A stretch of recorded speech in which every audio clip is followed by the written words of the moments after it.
Bonjour Alicom. Alors nous sommes aujourd'hui dans la vidéo numéro 6 sur une recherche de panne sur une carte d'alimentation à découpage qui est très particulière, très spéciale. Donc j'ai décidé de faire cette résolution de panne, ce dépannage sous forme de formation. Donc là c'est la 6e partie et certainement la dernière. Alors je fais une formation pour vraiment donner les détails pas à pas. Et là nous sommes arrivés à un diagnostic et même à une intervention où il s'agissait donc une carte d'alimentation qui était en panne sur la partie primaire et sur la partie secondaire. Donc pour l'instant on a étudié les blocs au détail et on a vu que ces blocs ne pouvaient pas s'alimenter, ne pouvaient pas être activés, n'étaient pas commandés. Pourquoi? Parce qu'on avait des pannes sur la partie commande, dans la partie primaire et dans la partie secondaire. Dans la partie primaire, on avait le responsable, c'était le boost converteur, il ne s'activait pas, on n'avait pas les 300 volts qui se transformaient en 400 volts parce que il a en fait un oscillateur qui lui est chargé de faire ce travail-là. Mais cet oscillateur-là, il n'avait pas sa pile VCC, son alimentation, son manger, sa nourriture. Sa nourriture, elle parvient grâce à un interrupteur. L'interrupteur, lui, qui va chercher sa pile, son alimentation auxiliaire, le VCC. En fait, cet oscillateur, il était HS, donc on l'a remplacé par un PNP. J'ai fait le choix et ensuite on a vu aussi que le rétroéclairage, la partie rétroéclairage, elle ne s'éclaire pas car il y avait aussi, pareillement, il y avait aussi un oscillateur pour faire le rétroéclairage. Je l'ai expliqué pour comment que ça fonctionnait avec le driver ici pour faire le découpage sur les deux MOSFET ici pour faire le découpage sur ce transformateur là. Donc on n'avait pas le rétroéclairage qui fonctionnait car il y avait aussi un oscillateur. Cet oscillateur là, il recevait sa tension en mode forcé. Comme il recevait sa tension en mode forcé, là ça créait non seulement un problème, et puis ça empêchait le rétroéclairage de fonctionner, parce qu'il a besoin de recevoir un deuxième signal qui est le BL-on. Donc cette panne-là, on l'a étudiée, on l'a recherchée, on a déterminé que c'était ce transistor qui était en court-circuit. J'ai supprimé ce transistor de commande qui recevait donc le PS-on. Et entre les deux commandes, il y avait entre les deux une partie communication du primaire au secondaire, car il faut envoyer le signal d'allumage de la télévision, le PS-on, de la partie secondaire depuis la carte mère vers la partie primaire, parce que la partie primaire, c'est elle qui contient la partie boost converteur. Donc c'est pour cela qu'on a utilisé un optocoupleur. Cet optocoupleur, le mien, il était HS. Il avait ici pas de lecture et pas de lecture dans la partie LED, rétro-éclairage, LED rétro-électroluminescente. Donc cette diode était morte. Je l'ai donc remplacée par un circuit comme celui-là, qui est quelque part. En tout cas, je l'ai remplacé par un autre optocoupleur qui lui fonctionne très bien. Alors là maintenant aujourd'hui, ce qu'on va faire, ça va être des tests en mode dynamique. Donc j'ai remplacé les transistors. J'ai remplacé les deux transistors, j'ai remplacé l'optocoupleur. Donc il s'agit maintenant de faire les tests en dynamique. En dynamique, c'est-à-dire en mode tension. On va mettre que des tensions et on va travailler en mode tension, voir si toute notre carte, elle fonctionne. Pour voir si elle fonctionne, on doit avoir le boost converteur qui fonctionne, on doit avoir le rétroéclairage qui fonctionne. Et pour ce faire, on est obligé de faire des forçages. Voilà. Donc maintenant, pour le forçage. Alors, vous avez une carte d'alimentation chez vous. Il y a deux possibilités. Soit c'est une carte automatique, soit c'est une carte manuelle. Donc on va rester dans le automatique. Dans la carte automatique, si vous voulez tester votre carte, vous avez juste à mettre l'électricité 230 volts et vous n'avez rien à faire d'autre. Si vous mettez vos lampes, c'est-à-dire sans brancher la carte mère, si vous branchez vos lampes, les lampes, elles devraient s'activer si tout fonctionne. Car quand elle est automatique, le boost converteur va s'activer tout de suite, les 12 volts ils vont s'activer, le 24 volts il va s'activer, ton rétroéclairage va s'activer, toute la carte sera en mode OK, open. Donc, si tu n'as pas du open, tu n'as pas ton rétroéclairage, tu n'as pas ton boost converteur, etc., donc tu auras une panne. Nous, dans notre cas, ce n'est pas le cas.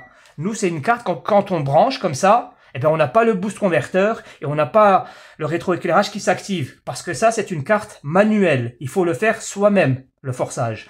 Donc, pour faire ce forçage, on va réfléchir. Il y a plusieurs façons de faire des forçages. Alors, quel forçage y a-t-il de possible à faire et quel forçage faut-il faire obligatoirement dans notre cas ici particulier? Alors, en général, si on veut faire un forçage, une fois qu'on a étudié toute la carte, on a vu qu'on n'avait plus de composants qui étaient HS, on va faire le forçage de la partie boost converteur. Alors, en général, on vient sur le boost converteur dans la partie primaire. Donc, dans la partie primaire, on a repéré le problème, c'était ici un transistor, mais il s'agit maintenant d'activer ce transistor. On va activer ce transistor pour que lui, il prenne le manger qui est là, qu'il le transmette de l'émetteur au collecteur, afin que le collecteur le transmette à son oscillateur pour faire le découpage, pour obtenir ici du 300 volts qui se transforme en 400 volts. Mais ça, c'est une mauvaise idée.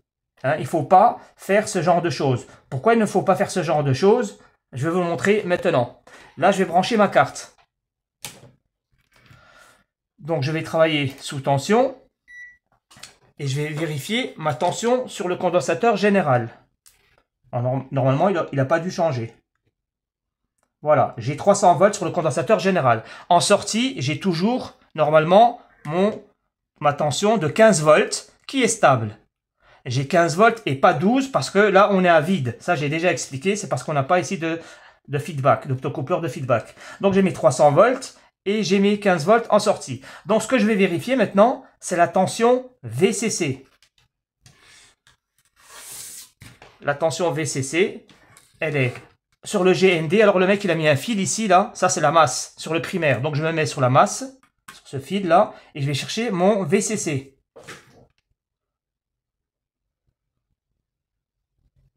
Oh.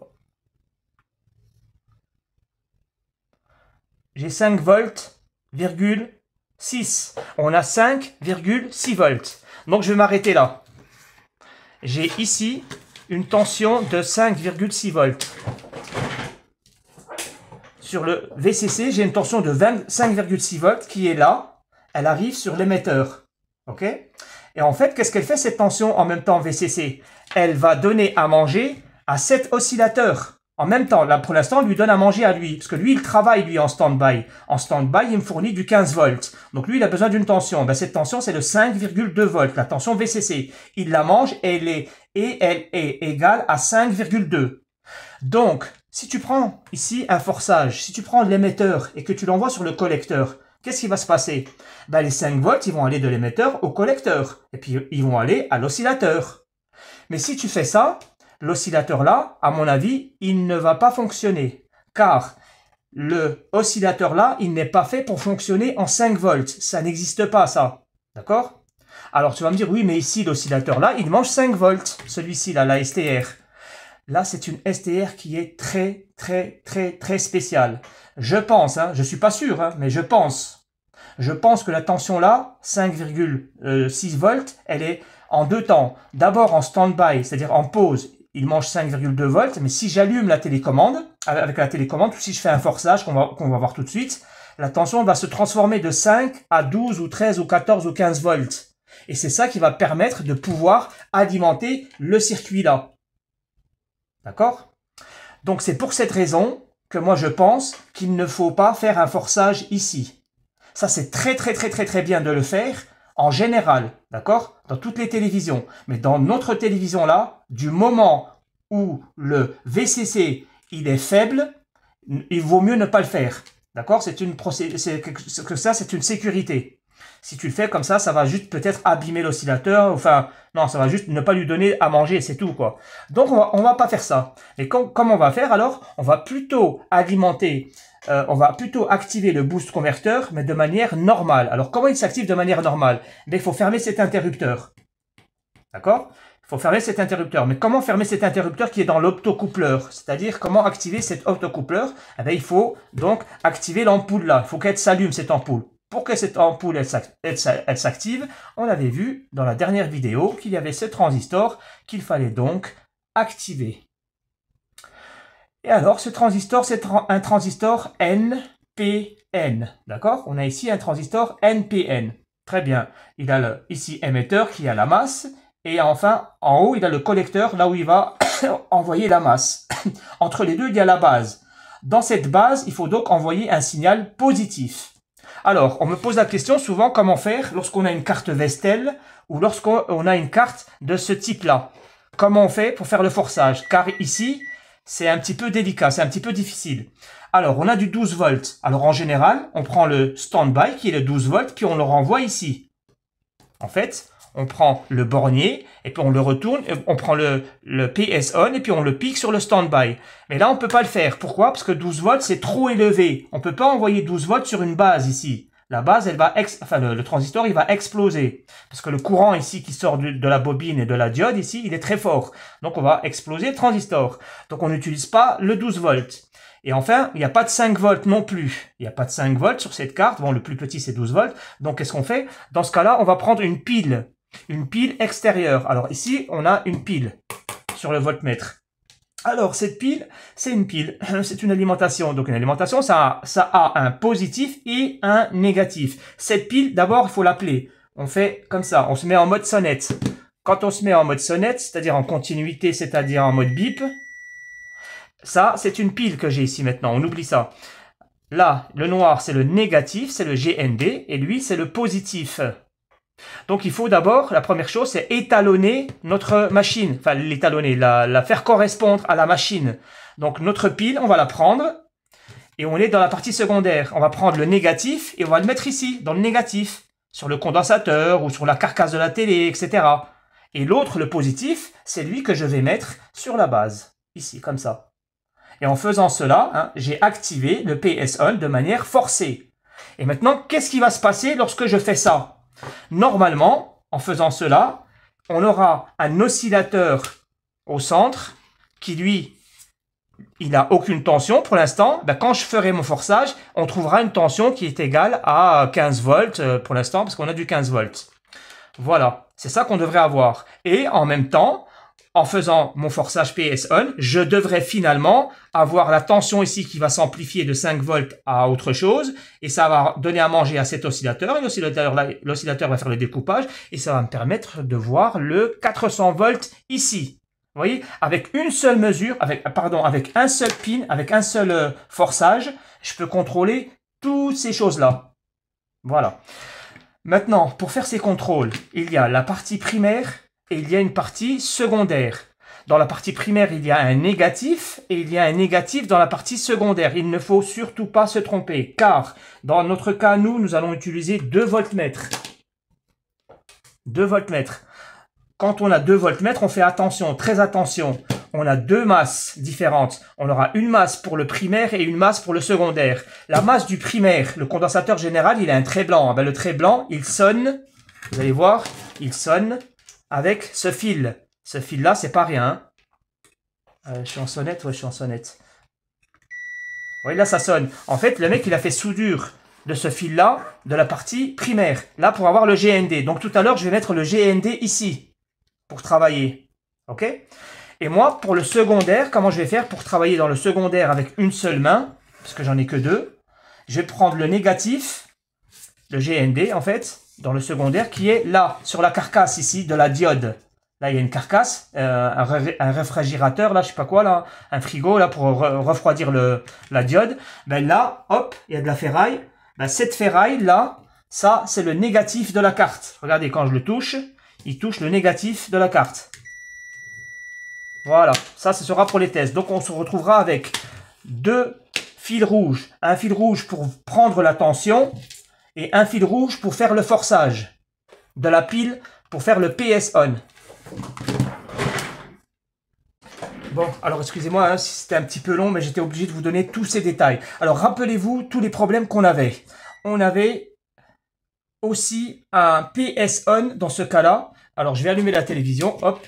J'ai allumé et maintenant, je vais aller directement sur le PS-On. Je vais vous remontrer le PS-On.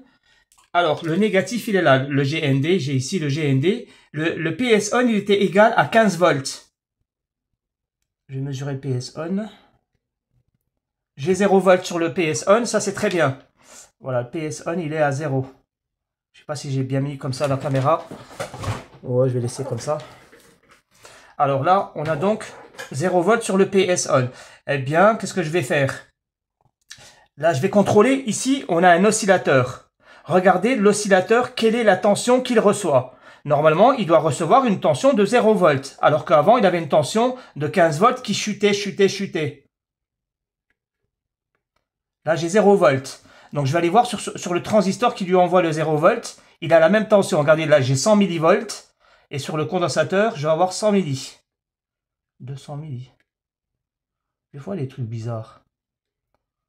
Voilà, j'ai 300 milli. Puis, je les retrouve ici. Voilà, 300 milli. Donc le transistor là, il est fermé. Et ça, c'est très très très bien. Parce que regardez ici, on a notre 15 volts qui est là. Là, j'ai mon 15 volts.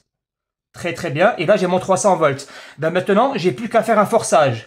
Et quand je vais faire un forçage, je vais contrôler quoi? Ben, je vais contrôler si, sur l'oscillateur là, j'ai une tension d'alimentation. Si j'ai une tension d'alimentation, ça veut dire que le transistor que j'ai installé, il fonctionne. Alors, pour ça, je vais prendre le négatif. Je vais le mettre là. Mais comme j'ai deux négatifs, je vais mettre les deux négatifs comme ça.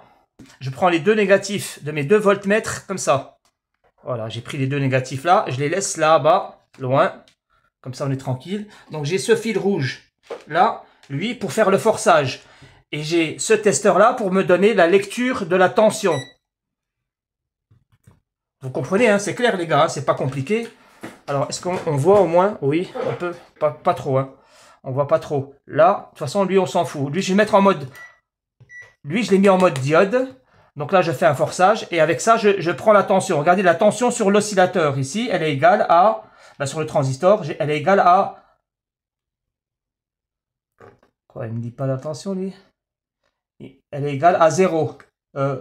Ouais, 0. C'est des millis, ça. Non, j'ai la masse qui n'est pas prise. Donc là, j'ai la masse, j'ai le truc qui est mal fait.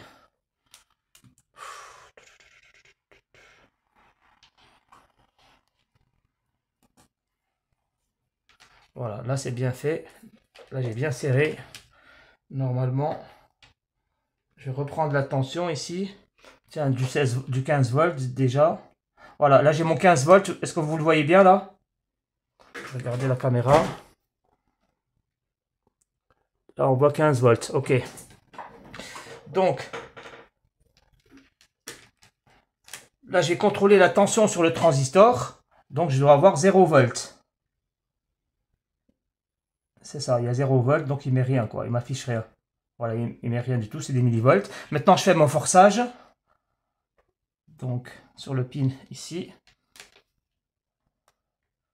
Là, j'ai fait mon forçage de pile. Je suis en train de forcer le PS on. Là, maintenant, je vais contrôler la tension sur le transistor en sortie. Ah, super, j'ai une tension. Donc, ça marche. J'ai une tension. J'ai une tension, ça marche. Je vais contrôler le VCC. Et le VCC, eh oui, il est en train de chuter, il est à 3 volts. Vous voyez ce que j'ai fait là? Là, j'ai fait un forçage, je suis en train de forcer. Le transistor là, il a fait son travail parce qu'il a fait passer la tension de l'émetteur au collecteur. Sauf que sur le collecteur, la tension qui vient sur le oscillateur, regardez la tension sur l'oscillateur, elle est égale à combien? Alors, c'est celui-là. Non, je vais modifier. Attends, je vais modifier, je vais prendre l'autre. Je vais modifier, je vais mettre en tension. Regardez, j'ai contrôlé la tension ici. On va voir une tension ici qui est en train de chuter, je pense.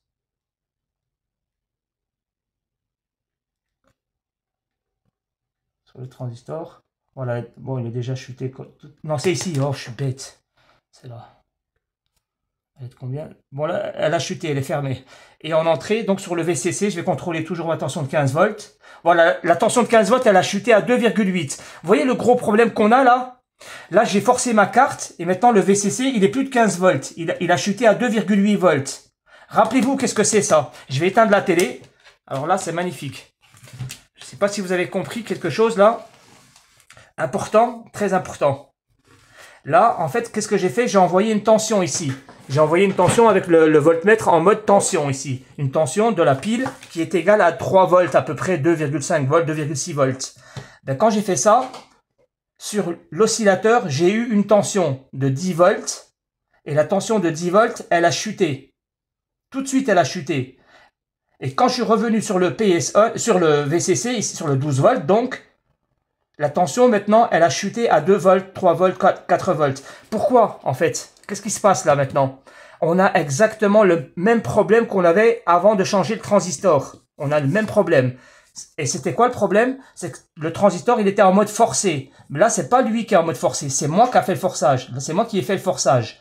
Et quand je fais le forçage, lui, la tension d'alimentation, il est en train de la manger. Il la reçoit. Parce que j'ai activé ce transistor qui active ce transistor qui lui donne à manger à l'oscillateur là, celui-là. Mais ça, c'est un gros problème qu'on avait vu dans la vidéo numéro 4. J'avais supposé que lui, s'il n'a pas le BL on, ben, il va y avoir un problème. Le problème, c'est que la tension, elle va chuter. Donc, je pense ici, pour poursuivre l'expérience, il faut envoyer un signal BL on. Autrement dit, il faut utiliser encore un troisième voltmètre. Ou sinon, faire un pontage entre le BL on et le PS on. Pourquoi pas? Mais moi, je vais pas faire ça. Ce que je vais faire, je vais installer la carte mère. D'accord, les gars, c'est pas pour tricher, hein, c'est juste que j'ai pas envie de faire le pontage. Donc, la carte mère, elle va nous envoyer le BL on sur ce signal. Et comme la carte mère, elle va envoyer le BL on sur ce signal, normalement, si tout se passe bien, la tension ici qui est en train de chuter là, elle devrait rester stable à 12 volts d'ailleurs. Pas 15 volts, mais on aura 12 volts. Pourquoi? Parce que j'aurais branché la carte mère. Voyons si la tension maintenant elle est encore basse. Parce que là, la télévision, je l'ai éteinte. Voilà, j'ai 2,9 volts. Tu vois, là, j'ai pas de charge qui la mange, donc elle reste bloquée à 2,9 volts. Parce que là, j'ai pas le mode forcé, donc la tension, elle va rester bloquée à 2,9 volts. Mais si je rallume la télévision là, regardez, si je rallume tout de suite, il n'y a pas de problème. Ouais, il n'y a pas de problème. Voilà. Donc là, normalement, j'espère que je dois avoir 15 volts. Sûr. Voilà, 13, 15, voilà, 14.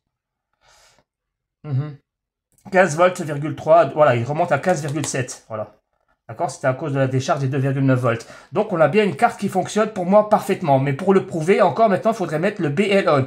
Pour mettre le BL on, je mettrai tout à l'heure la carte mère. Maintenant, on va faire le forçage, exactement la même chose, mais pour contrôler la partie boost converteur maintenant. Donc, je retourne la carte. Et là, ça va être beaucoup plus simple, puisque lui et lui, donc alors là, il est au second. Lui, là, il est au secondaire. Donc, avec lui, je vais faire le forçage. Celui-là, ce testeur, il va me faire le forçage ici. Voilà. Et l'autre, par contre, il va aller ici. L'autre, il va aller là. Vous voyez, le deuxième, là, pour faire la lecture du condensateur général, je vais le brancher sur le condensateur général. Donc, ici. Lui, je mets le négatif là, le GND. Et maintenant, je vais contrôler la valeur du condensateur général. Alors, le condensateur général, pour l'instant, il doit me donner une valeur de 300 volts. Alors, il est où le condensateur général? Il est là. Donc là, j'ai bien 320 volts. D'accord? On a 320 volts, on le voit ici en bas, ouais. Là, j'ai 320 volts. Ici, regardez quand je touche le condensateur général. 320.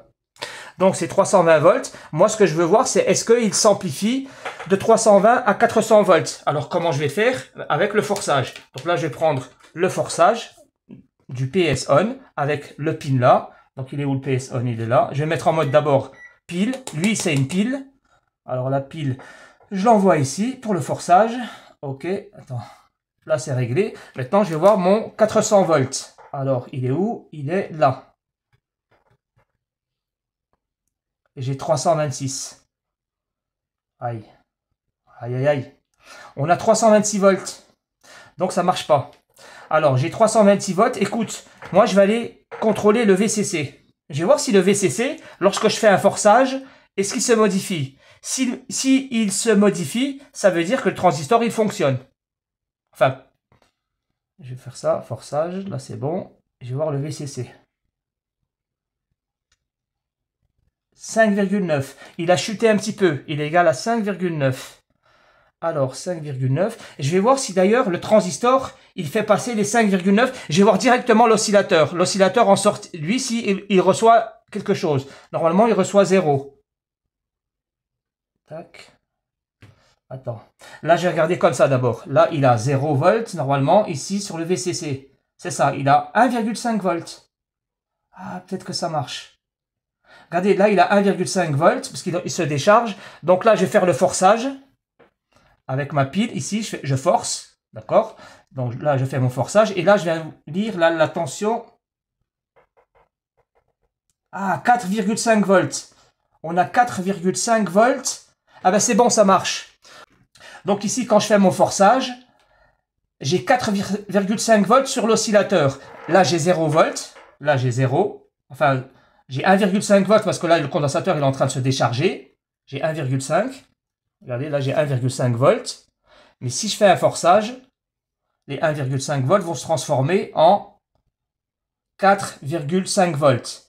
Pourquoi? Ça veut dire que lui, il reçoit une tension. Alors, je vous explique encore. Là, ici, qu'est-ce qui se passe?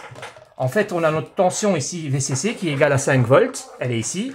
Et quand moi, j'active là, avec le PS on, la tension, elle passe de l'émetteur au collecteur. Et j'ai vu là, sur mon oscillateur, que maintenant, il passe de 0 volts à 5 volts. Ça veut dire que maintenant, eh bien, tout ça fonctionne.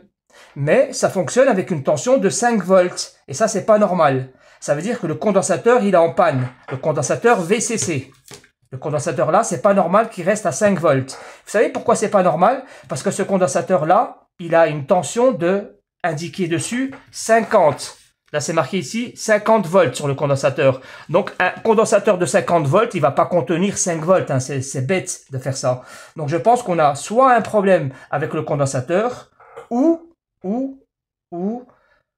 peut-être c'est-à-dire que lui, il fonctionne avec 5 volts. Alors, pour savoir s'il fonctionne avec 5 volts, on va faire le test.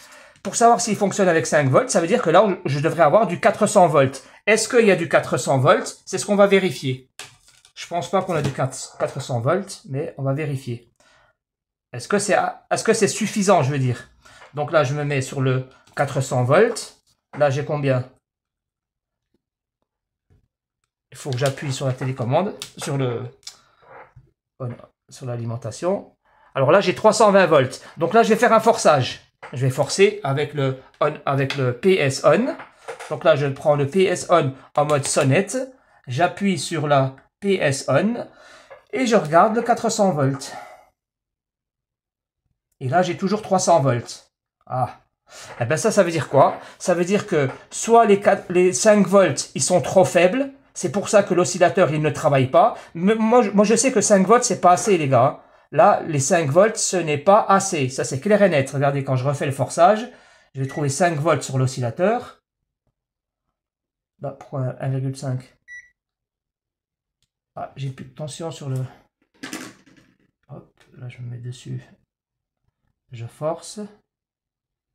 J'ai plus de tension. Peut-être le négatif, il a sauté, non? Qu'est-ce que je fais, là? Là, je suis bien. Pourquoi ça marche? Ah, merde, j'ai changé. Oh là. Je suis passé dans un autre calibre. Donc là, je me remets dans le calibre sonnette. Je fais mon forçage. Je regarde mon 5 volts. Voilà, là, j'ai 4,5 volts. Et quand j'enlève, j'ai la tension qui chute à 1,5. 1,5. Donc, on a soit un problème sur le condensateur, ou peut-être, les gars, moi, je crois comprendre quelque chose. Je pense qu'ici, on a besoin du BL on pour que le rétroéclairage, il s'active. On a besoin du BL on pour que la tension de sortie reste stable. La tension 12 volts reste stable. Je pense qu'il faut le BL on. Eh bien, peut-être que si on active le BL on aura le rétroéclairage et ça va permettre que la tension ici se transforme de 300 volts en 400 volts grâce au VCC qui va se transformer donc de 5 volts à une autre tension. Donc maintenant, je vais m'arrêter là et je vais brancher la carte mère. D'accord? Je vais faire en sorte que la carte mère, elle envoie le signal BL on. Et on va voir s'il y a du changement. Bon, alors, en fin de compte, voici, comme tout à l'heure, l'expérience. Donc là, je me mets en mode sonnette. Et en fin de compte, ce que j'ai fait, j'ai pris le BL on. Le BL on, c'est le pin numéro 2. Et je l'ai fait en soudure avec le PS on. J'ai fait toucher le PS on et le BL on. Donc, en fin de compte, quand je vais activer, moi, le PS on, en même temps, je vais envoyer du BL on dans le circuit le circuit oscillateur. Donc de cette manière-là, je vais voir s'il y a du changement. Si ma tension elle reste fixe, etc., etc. Donc là, je me mets en mode tension. Hop. Là, je fais mon forçage. Si tout se passe bien. Donc là, je devrais avoir du changement. Très bien. Je vais mettre le voltmètre ici. Non, j'aurai pas de place. Je vais mettre le comme ça. Là, je fais mon forçage. Alors, hein, donc là, je viens sur la partie ici, voir le VCC. Tiens, le VCC, pour commencer. Le VCC, lui, il est de combien? Il est de 5 volts. Il n'a pas changé. Hein. Et ici, hop, ici, j'ai toujours 5 volts. Ça n'a pas changé. Hein. Ça n'a pas changé du tout. Le 400 volts, il est égal à 320. Donc là, mon forçage, il ne sert à rien du tout, malgré qu'il y a le BL on. Bon, je vais essayer une dernière chose. je vais mettre la carte mère. Peut-être que le signal BL on, il apporte quelque chose de différent. J'ignore, tu vois. Peut-être que c'est autre chose. Peut-être que c'est pas le même que le PS on. Et peut-être qu'on aura du changement. C'est un apprentissage, les gars. Là, j'ai mis la carte mère, finalement. J'ai mis la carte mère, voilà, j'y suis. Donc là, je vais brancher la télévision, l'électricité. Et je vais voir qu'est-ce qui se passe. Voilà, la télévision, elle est éteinte. D'accord? La télévision, elle est éteinte. Donc, normalement, le voltage ici, il est égal à 300 volts. Normalement, ici, j'ai 300 volts, c'est ça? Voilà, on a 300 volts sur le condensateur général. Alors, moi, ce que je veux, c'est avoir 400 volts sur le condensateur général. Pour ça, ben, j'ai plus besoin de faire mon forçage, je suis bête, moi. Forçage, c'est fini, je suis con. Donc, voilà, là, aujourd'hui, j'y suis pas ou quoi? Donc, je vais enlever ça et je vais travailler avec ça, moi. Je travaille avec ça. Donc, mon condensateur général. Eh ben, tout simplement, je vais prendre la télécommande et je vais activer ma carte.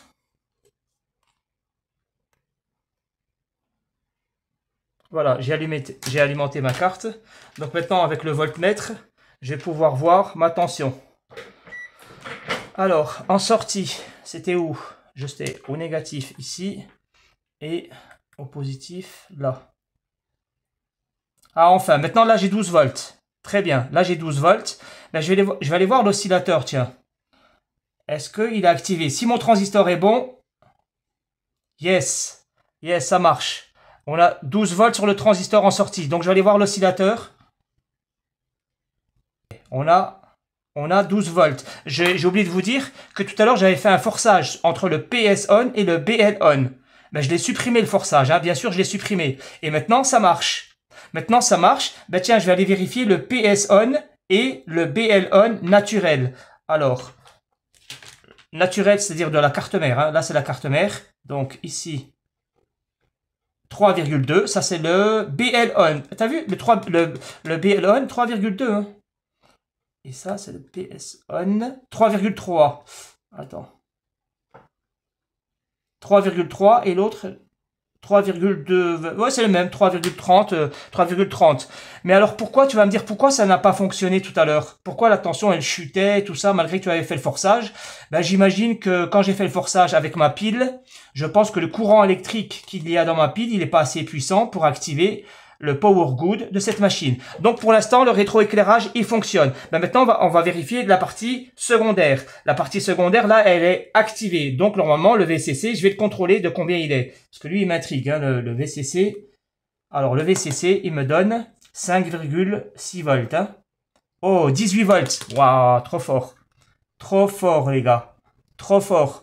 On a maintenant 18 volts. Est-ce que le transistor maintenant reçoit 18 volts? Certainement. Est-ce qu'il les transmet à l'oscillateur qui est là? Je vais aller voir directement l'oscillateur. Là, les gars, on fait du relevé précis. Hein. 17 volts, super. Alors, pourquoi on a 17 volts et on n'a pas comme le 18 volts du VCC?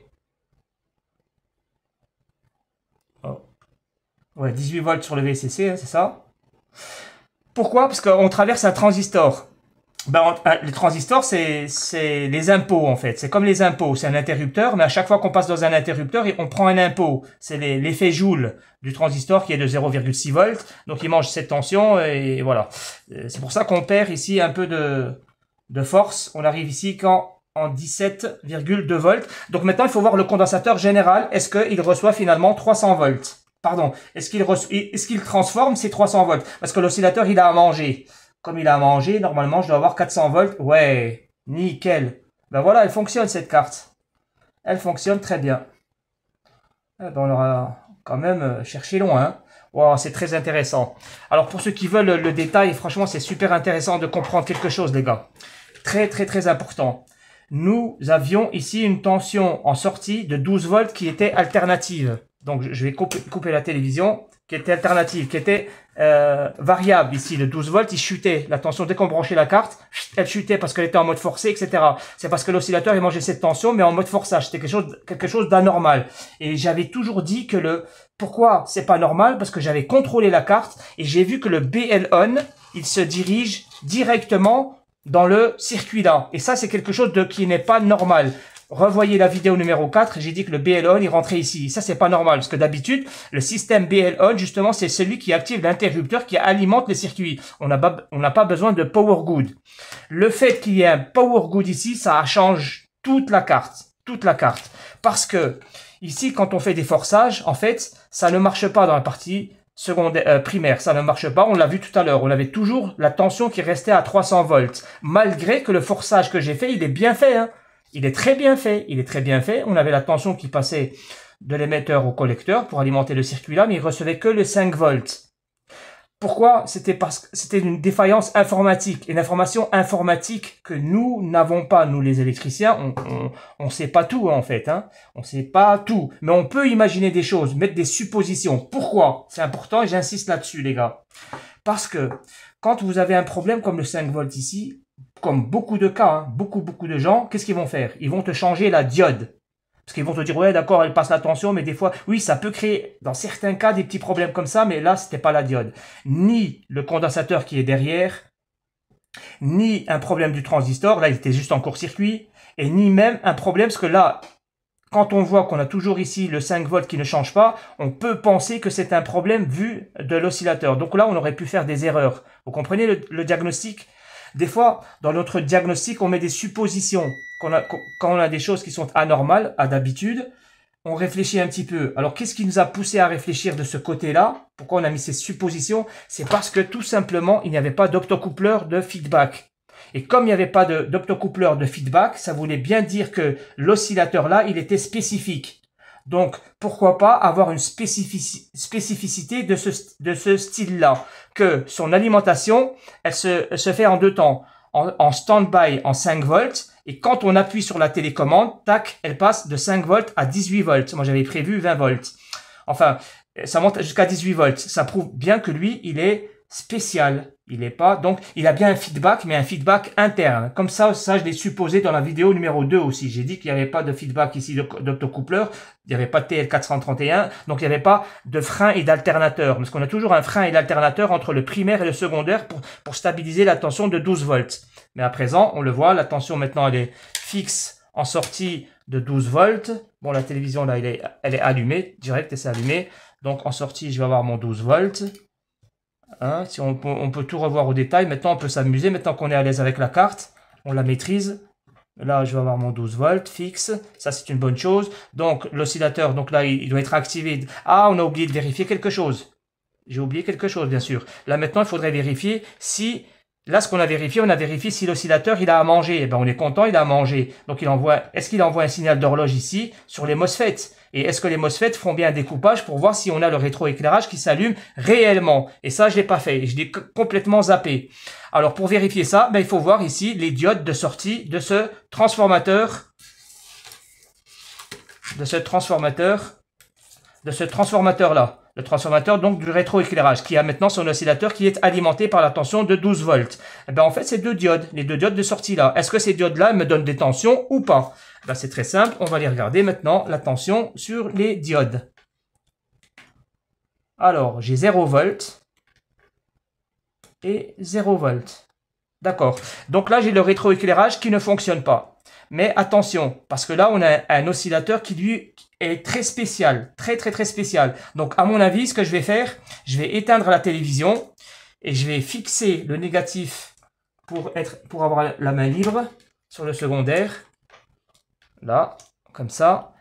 Et je vais éteindre la télévision et je vais garder, en fait, mon voltmètre sur la diode de sortie qui me donne la tension de rétroéclairage de 150 volts. Voilà, je me mets dessus. Attends, ça s'est coupé là-bas, la lumière. Voilà, je me suis mis sur la diode comme ça pour voir le rétroéclairage. Je vais attendre que ça se décharge un petit peu. Et normalement, à l'allumage de la télévision, qu'est-ce qui peut se passer? Peut-être que je vais avoir du rétroéclairage qui va s'activer et le rétroéclairage va disparaître. Parce qu'en général, c'est comme ça que ça se passe dans les rétroéclairages. On a différents. Il y en a qui s'allument, il y en a qui s'allument, qui s'éteignent 2 fois, il y en a qui s'allument, qui s'éteignent 1 fois, et puis il y en a qui vont rester allumés, pardon, il y en a qui vont rester allumés, apparemment lui il ne le fait pas, et il y en a, voilà, c'est tout. Donc là maintenant, je vais mettre dessus, sur l'ampoule, le négatif il est branché au négatif, au GND, pas de problème, hop, j'allume. Ah, si ça montait à 18, 19, vous avez vu la tension? Ah, j'ai une tension. Ben, c'est bien, hein, c'est bon, c'est bon. Ça, c'est... Attention, parce qu'il y a deux circuits. Circuit A, circuit B. Donc, je vais vérifier sur le deuxième circuit. Là, c'est bon, c'est bon. J'explique. Ici, cette diode-là, elle vient de me donner une tension ici, au ralenti. Il faut le voir au ralenti, les gars. Elle vient de me donner une tension. Ben, tu sais, qu'est-ce que ça veut dire? Beaucoup de choses. Beaucoup de choses. On y est, les gars. On est dans la formation, donc on explique les choses au détail. Qu'est-ce que ça veut dire? T'as vu tout le système que j'ai mis de transistors, tout ça pour donner à manger à lui? Ben lui, est-ce qu'il a son manger? Ben oui, déjà on l'a vu, le condensateur il avait 18 volts. Maintenant c'est, est-ce que lui il fait son travail? Ben lui son travail c'est donner un signal d'horloge. Il fait tic-tac, tic-tac, tic-tac, tic-tac. Il envoie un signal d'horloge. À qui? Il envoie ça à un petit transformateur ici, un driver. Après je retournerai, je vous montrerai le driver là. Il reçoit ce signal du secondaire vers le primaire pour que là, au primaire, on fait un découpage. Il envoie les deux signaux à ces deux MOSFET en décalé comme ça, tic-tac, tic-tac, tic-tac, tic-tac, pour faire le découpage de ce transformateur-là, pour que ce transformateur-là nous donne une tension ici. Alors, est-ce que les MOSFET fonctionnent? Est-ce que lui, il donne bien un signal d'horloge? Parce que c'est ça qui est très important. Est-ce qu'il donne un signal d'horloge? Oui ou non? Est-ce que les MOSFET sont bons? Est-ce que le transfo sont bons? Est-ce que les diodes sont bonnes? Ben moi, j'ai envie de te répondre oui. Tout va très bien. Tout va très bien. Pourquoi? Parce que simplement, enfin, pourquoi la tension elle ne reste pas ici stabilisée? Parce que ici on a affaire à un oscillateur qui fonctionne de cette manière-là. Voilà, c'est tout. Il donne la tension, puis après, quand il voit que les ampoules elles ne sont pas branchées, ben, il arrête de fonctionner, tout simplement. Voilà. Qu'est-ce que tu veux que je te dise? C'est comme ça. Maintenant, il faut tester l'autre partie, parce qu'on a deux paquets. Puis là, on a une diode ici et une diode ici. Donc, on a deux paquets à tester. Donc, le paquet numéro... Enfin, je veux dire... On a deux paquets de série de lampes en série. Donc, je vais tester ici la tension. Si ça fonctionne, j'allume la télévision. Hop. Je regarde la tension ici. Regardez bien l'aiguille. T'as vu, elle a bougé comme ça. Et j'ai vu 18 ou 13 volts. Donc, c'est bon. Si j'ai eu de la tension ici, tout le circuit fonctionne. Et c'est rien. Le fait que ça chute, ça ne m'étonne pas du tout. Parce que là, il y a un circuit de sécurité ultra performant. Ultra performant, je le comprends parce que c'est pas une partie qu'on aura vue aujourd'hui, hein, qu'on va voir aujourd'hui, mais je vois qu'il y a ici un contrôle de feedback interne pour les ampoules, ici, avec des diodes, des résistances, des diodes, des résistances, des diodes, des résistances et des résistances ici aussi pour contrôler l'intensité lumineuse. Donc, je vois que c'est quelque chose de très performant. Donc, il s'agit ici d'un contrôle normal. Voilà, c'est tout ça pour vous dire que ça fonctionne. Les gars, je vais m'arrêter là. J'espère que tout ça aura été compris. Hein, je vous aurais montré le VCC qui s'est modifié, les transistors. Je vais montrer encore une dernière chose, ça va être intéressant pour finir. Regardez ce là qui est là pour donner à manger à lui. Là, pour l'instant, la télévision, elle est allumée. Donc, j'ai en sortie ici une tension de 12 volts, c'est ça? Voilà. Et en entrée, j'ai combien? J'ai une tension qui est là, quasiment la même, tu vois, qui est de 12, un peu plus. Voilà, 12,3. Et en sortie, j'ai 12,3. Ben, vous savez, la commande, je vous ai toujours dit, il faut voir par rapport à la commande. Là, l'interrupteur, il est passant, ici. Il passe. En fait, il passe ici les 12 volts, voilà, de là à là. Pourquoi? C'est parce que cette tension-là, elle est basse. Elle est rabaissée par rapport aux 12 volts. C'est ça que je vous ai dit. Ben, maintenant, on va vérifier cette tension. Est-ce qu'elle est vraiment basse au niveau de la base, hein, au niveau de la base de la commande? Est-ce qu'elle est basse par rapport à l'émetteur? C'est ça qui est très important, qu'il faut vraiment comprendre. Alors, ben cette fameuse tension de commande, on va la voir, elle est égale à 11,6. Vous voyez qu'elle est différente. Elle est différente de ça. Là, c'est l'entrée, c'est 12,3. Et là, j'ai inférieur. Tant qu'on est inférieur, ça veut dire qu'il est enclenché. Et pourquoi il est enclenché? Ben, ça veut dire que c'est lui qui est en bas qui a enclenché. D'ailleurs, voyons les tensions qu'il y a à ces bornes. Avant, il avait du 12 ici. Maintenant, il a du 1,1. C'est bien ce que j'avais prévu. Donc là, c'est bien une massique. C'est une valeur massique. La tension de 1,1, c'est ce qu'il y a sur la diode, j'en suis sûr, de l'optocoupleur. Je vais maintenant sur la tension de l'optocoupleur. Effectivement, j'ai 1,1 volt. C'est la tension pour la diode électroluminescente, c'est-à-dire celle-là. Celle qui prend la lumière, la diode électroluminescente qui est à l'intérieur de l'optocoupleur. Il mange 1,1 volt parce que maintenant, il est passé de la masse à cette tension. Il a à ses bornes ici 1,1 volt et non pas 12 volts. Voilà. Alors qu'avant, quand on avait un court-circuit ici, on avait du 12 volts. Ben, ces 12 volts, ils ont pénétré l'optocoupleur. On voit au moins. Voilà, ils sont rentrés dans l'optocoupleur et ça fait exploser l'optocoupleur. Voilà, les amis, ça a été une version très longue. Je vais m'arrêter là sur cette vidéo-là. Sauf que je voudrais encore vous montrer une autre chose. Ce sera la vidéo numéro 7, mais ce sera une synthèse. Pas pour l'explication ici de cette carte, etc. C'est en général comment on fait tout ce que je viens de faire là, mais de manière statique. C'est-à-dire là, on a travaillé en dynamique, on a travaillé que en tension. Mais là, comment travailler en statique? Comment contrôler la partie secondaire de manière statique avec des calculs mathématiques, avec une expérience de pensée que je vous donnerai qui est très réservée, c'est-à-dire c'est un mélange de parties binaires et parties analogiques, mais de manière vraiment très simple. Hein. Un niveau un enfant de 8 ans peut comprendre. Mais grâce à ce système-là, vous allez pouvoir être à l'aise avec tous les relevés que j'ai fait là maintenant. Parce que les relevés, je passe de droite à gauche, de machin, j'explique et tout ça, puis là, vous êtes peut-être un peu perdu. Quand je vous expliquerai la manière statique, dans la prochaine vidéo, ce sera une synthèse, vous allez comprendre énormément de choses qu'il n'y a nulle part ailleurs. Honnêtement, c'est quelque chose que j'ai réfléchi et que j'ai découvert et donc que je vais vous partager dans la prochaine vidéo. À bientôt. Et sinon, il y aura aussi une trottinette à faire très vite.